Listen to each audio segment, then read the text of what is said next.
That morning, the doctors told me that I had been declared dead for a few minutes. It was a day like any other.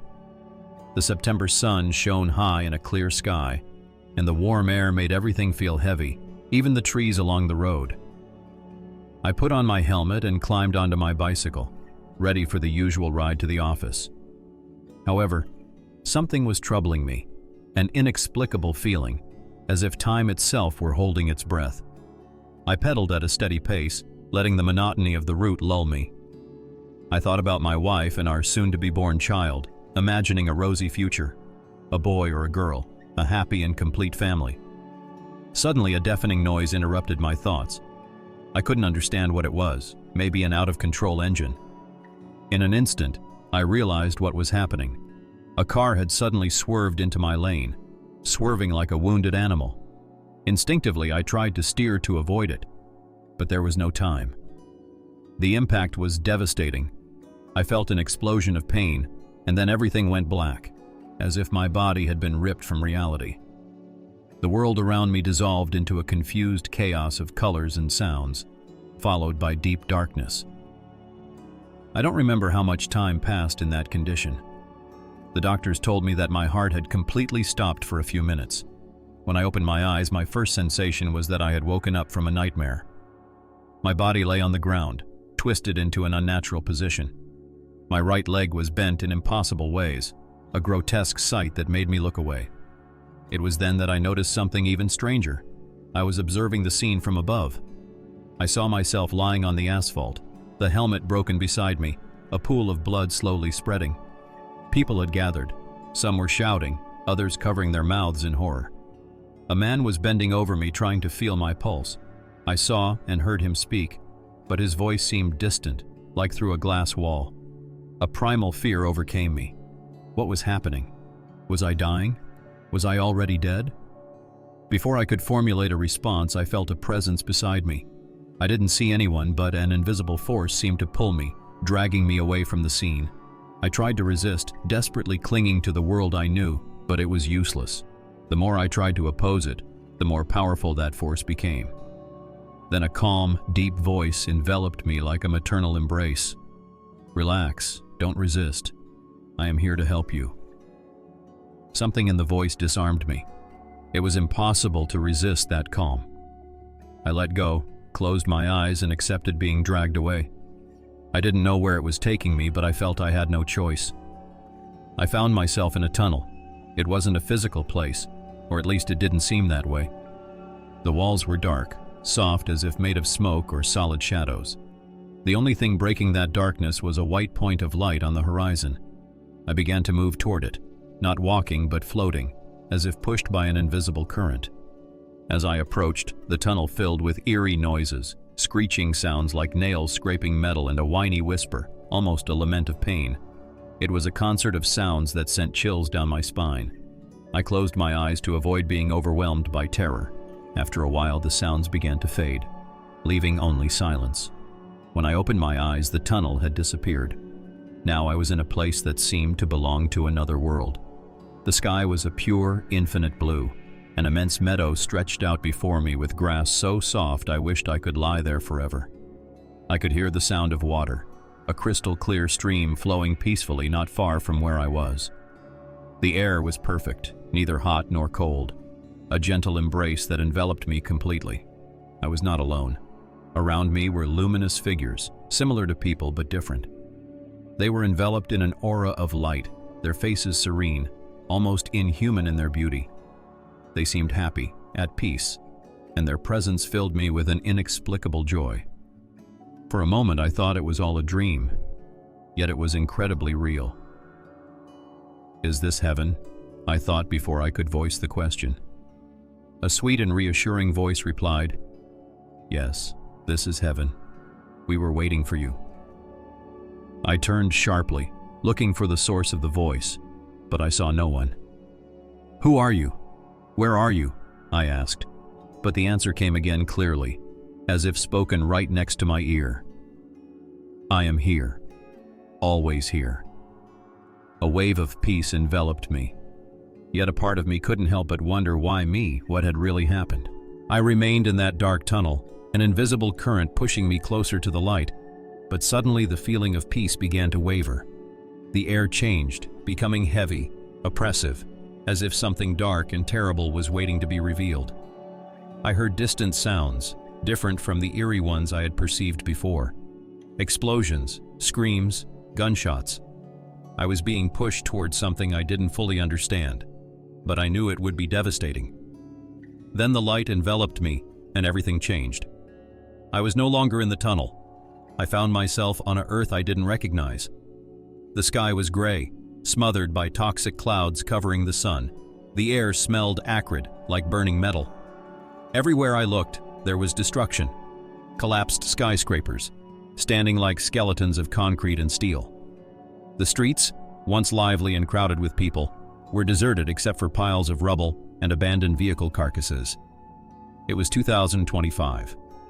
Instinctively, I knew it wasn't my era, but a vision of the future, a future that seemed almost unrecognizable. The scene changed. Now I was in a devastated city, looted supermarkets with completely empty shelves lining the streets. There were no more colors, only the grayness of dust and desolation. Groups of skeletal people wandered like ghosts, dressed in rags, their faces marked by hunger and despair, hands trembling as they pushed others, struggling for a piece of moldy bread or a bottle of dirty water. It was clear that something was missing. I saw an endless line of people stretching toward a tanker truck. Armed soldiers were monitoring the distribution, but the tension was palpable. Suddenly, the line turned into a tumult.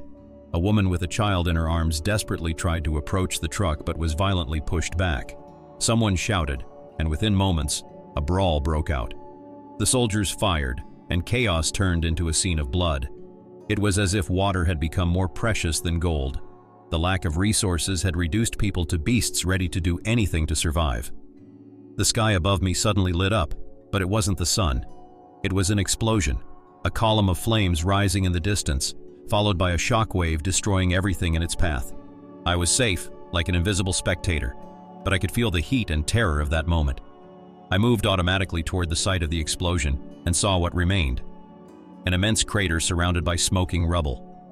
It was clear it wasn't a traditional bomb, but something new, something more powerful, a technology I had never seen before. It was as if the very air had been burned, leaving behind a deadly void. And then I understood. I was witnessing a war fought with next-generation weapons, designed to completely annihilate the enemy without leaving any chance of escape. Black, silent drones flew in the sky like flocks of predatory birds, each armed with explosive charges capable of striking with lethal precision.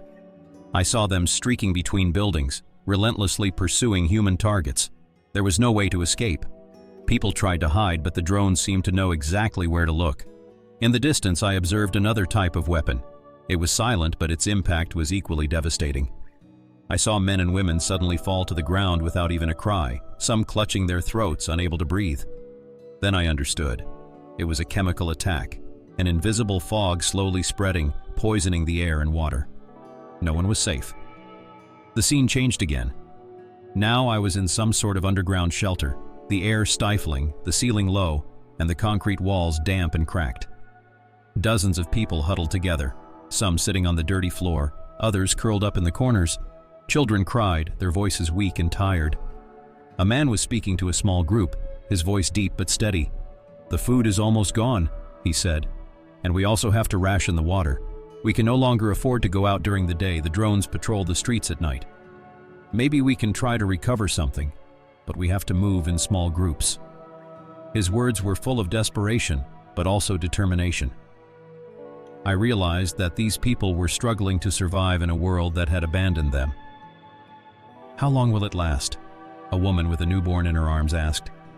"How much longer before we die even here?" The man didn't answer. He just looked at her. The silence was more eloquent than any word. I returned to the surface. This time I was in the middle of a battle.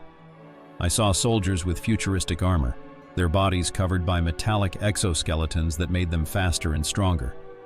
They carried rifles I had never seen before, capable of firing bursts of energy that cut through metal like butter. But even they were not invincible. The drones surrounded them, and within moments, the entire unit was annihilated.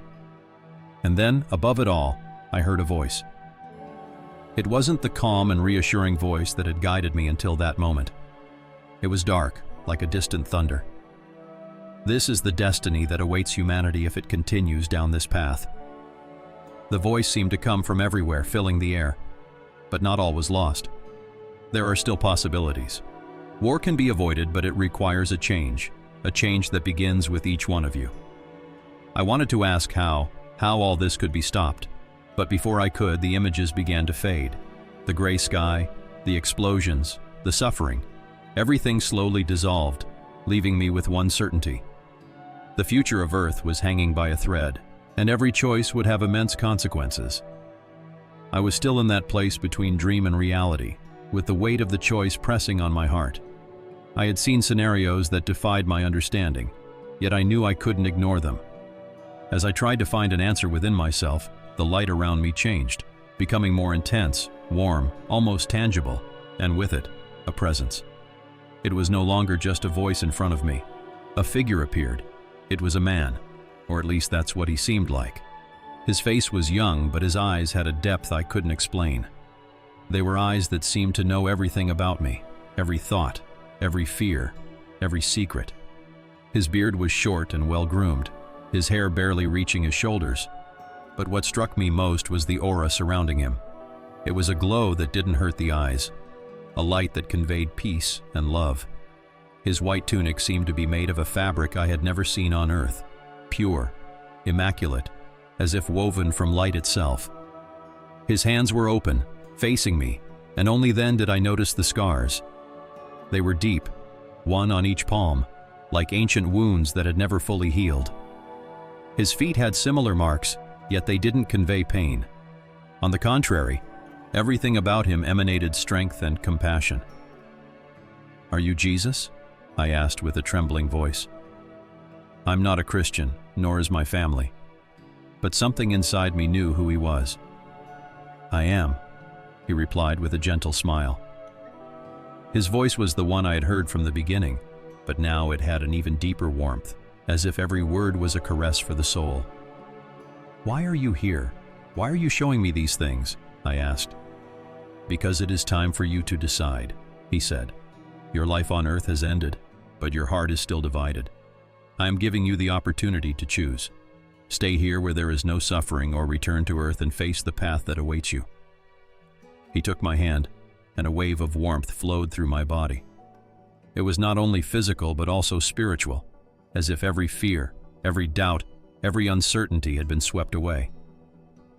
For a moment, with his hand in mine, the world around us changed. I saw my mother. It was the day of my funeral. She was wearing a black dress and holding a photograph of me. She was inconsolable, her despair almost palpable. My father was beside her, but he looked like a statue, unable to move or speak.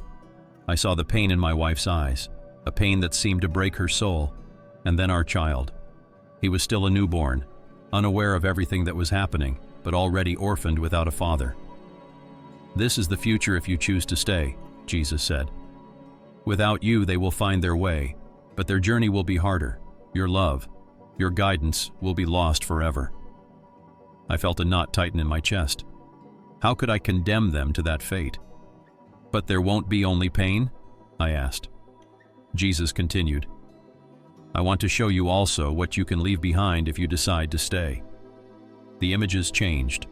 Now I saw a vision of peace. My wife had found another man, someone who treated her well. Our child was growing up in a loving home, even without me. Their life wasn't perfect, but they had found a balance, a different kind of happiness. I saw my mother and father moving forward, not without effort but with dignity. "See," Jesus said, "even without you, life will go on. But you are here because you have something unique to offer them. Guidance, a love that no one can ever replicate. The choice is yours." He let go of my hand, and the images faded.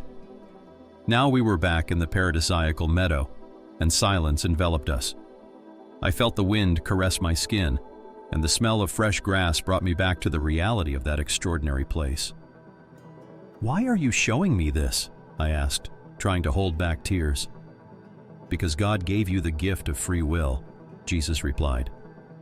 You have never been alone, but your path is yours.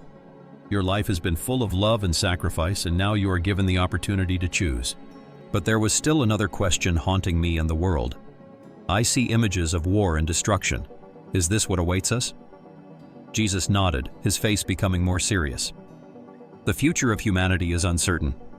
There will be moments of great suffering, but also of great redemption. Every life has an impact, including yours. If you choose to return, you can do your part, however small, to make the world a better place. It's not just a personal choice, it's a choice that will have consequences I can't even imagine. But the more I thought about it, the more a certainty grew within me. I wasn't ready to leave everything, not yet. I looked up at Jesus. I want to return, I said firmly. I can't leave my family. I have to be there for them, no matter what happens. Jesus smiled. It's a courageous choice, but remember that the path won't be easy. There will be suffering, sacrifices, but you will never be alone. He took my hand again, and this time the light around us became so intense that I had to close my eyes. I felt the world change once more.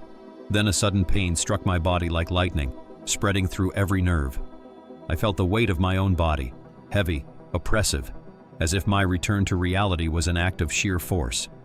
The air was thick, warm, and dirty.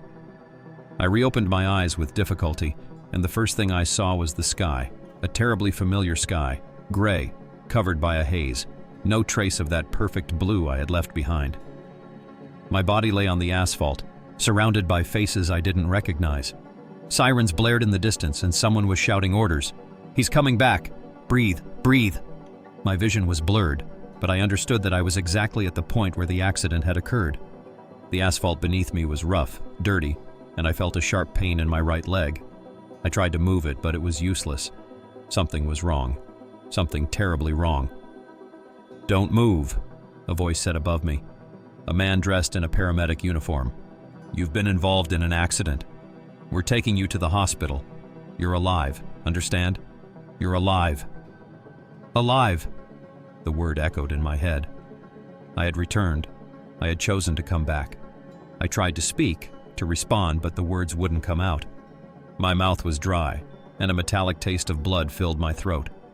I wanted to ask about my wife, the child, but I could do nothing but stare at the sky, trying to remember the face of Jesus and the peace I had felt moments before. The ambulance sped through the crowded city streets. I felt every bump, every turn, as if my body were a fragile, empty shell. The paramedics worked frantically on me, but their voices seemed distant, muffled. All I could do was think about what I had seen. My son's face, my wife's smile, the scars on Jesus' hands. Time seemed to pass strangely. In one moment, I was in the ambulance. In the next, in a white room, surrounded by bright lights and masked faces. Surgeons, nurses, everyone moved with precision, speaking in medical jargon I didn't understand. I only knew that they were fighting to save me, to keep me alive. When I opened my eyes, silence enveloped me. There were no more sirens, no frantic voices, just the rhythmic beep of a machine beside me. The first face I saw was my wife's, her eyes swollen with tears, but there was a trembling smile on her lips. "You're here," she whispered, taking my hand. "You've come back." I couldn't hold back the tears. It was real. She was real. I tried to speak, but she shook her head. "Don't strain yourself," she said. "You're still healing." Only then did I realize the gravity of the situation. I felt my body broken, but the strongest pain came from my right leg, or rather from what was left of it. Slowly, I turned my gaze and saw that it was gone, ending just above the knee, wrapped in white bandages. The sight hit me like a punch to the stomach. They couldn't save it. My wife said in a broken voice, "But you're alive. That's all that matters. You're alive, and it's a miracle. A miracle." Yes, I knew. I was close to death, more than anyone could imagine, and I chose to come back. But now that I'm here with a body that's no longer the same, I wonder if I made the right choice. I had lost a part of myself, but I knew I had gained something greater. The following weeks were a mix of pain, rehabilitation, and introspection. Every day was a struggle, not only to get used to my new physical condition, but also to come to terms with what I had experienced. I couldn't talk about it with anyone, not even my wife. How could I explain what I had seen? No one would believe me. They would think I had gone crazy because of the accident. But one night, while my wife slept beside me, I found myself staring at the ceiling and praying. I had never been a religious man. Growing up in an agnostic family, I had been taught to challenge concepts like God and faith, but now everything had changed. I knelt despite the pain and prayed for the strength to continue. I didn't know exactly who I was talking to, but I knew someone was listening. And then I heard that voice again, the same one that had guided me through the tunnel. You are not alone. You never will be. Those words gave me a comfort I had never felt before. I knew the path would be long, but I had a mission. I had to live, not only for my wife and son, but also for something greater, something I still didn't fully understand. Now that you know the truth about what is about to happen, please help us spread this message. Time is short, and more people need to know before it is too late. There are many of us, but to be truly strong, we also need you. All you need to do is share this message with at least 3 people. Friends, family, anyone willing to listen. Every voice counts. Every informed person can make a difference. Leave a mark of your presence. Write in the comments "Amen" or the name of the country you are listening from. This will make us feel more united, stronger, more prepared to face what is to come. And if you want to continue receiving exclusive updates and insights on these revelations, you can subscribe to our channel. Subscribers will have access to reserved content, unpublished experiences, and information that we cannot share publicly. Thank you from the bottom of my heart if you do. May God protect us all.